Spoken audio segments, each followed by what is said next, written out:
Αυτή η φιλία ήταν από μικρά παιδιά. Ένας δρόμος χώριζε το Στέφανο από τον Αχμέτ. Και όμως οι μητέρες τους ήταν μικρομάνες, μικρομανάδες που λέμε. Δηλαδή είχαν μικρά τα παιδιά και από τότε συνδέθηκαν με φιλία. Και είχε γεράσει ο γέρος Στέφανος και κρατήθηκε η φιλία τόσα χρόνια χωρίς να βλέπονται. Άρα λοιπόν μπορεί να κρατηθεί και η φιλία αυτή. Παρόλο που οι ράτσες μας είχαν διαφορές. Παρόλο που η Κύπρος ακόμα χωρίζεται με μία πράσινη γραμμή.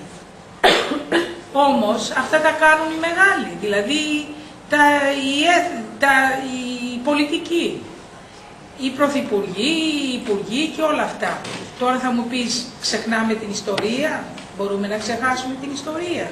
Γιατί αν δεν ξεχάσεις την ιστορία, δεν μπορείς να συνυπάρξεις με τον εχθρό, δηλαδή με τον πρώην εχθρό ή τον τωρινό εχθρό. Αλλά ερχόμενοι στην Αυστραλία, είδαμε πως είναι το περίγυρο μεγαλώνει γύρω μας με όλες τις φυλές. Και στην αρχή, όταν έγραψα αυτό το διήγημα, το έχω γράψει το 83 σας είπα. Δηλαδή πόσα χρόνια, 23 χρόνια, έχουμε 2006 τώρα.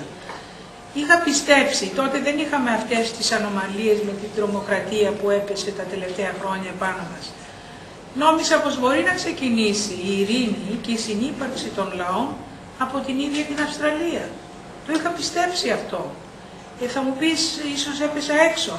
Ή ακόμα δεν έχουμε μεγάλα τραγικά γεγονότα μέσα στην Αυστραλία. Είχαμε στον Μπάλι και τα λοιπά που είχαν γίνει τότε.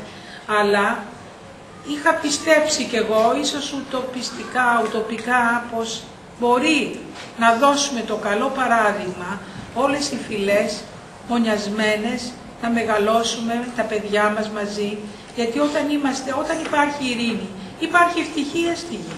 Χωρίς ειρήνη, ο πόλεμος είναι καταστροφή, παιδιά, και τις ψυχές όλων, και των μικρών και των μεγάλων. Δεν ξέρω αν σε γέμισε.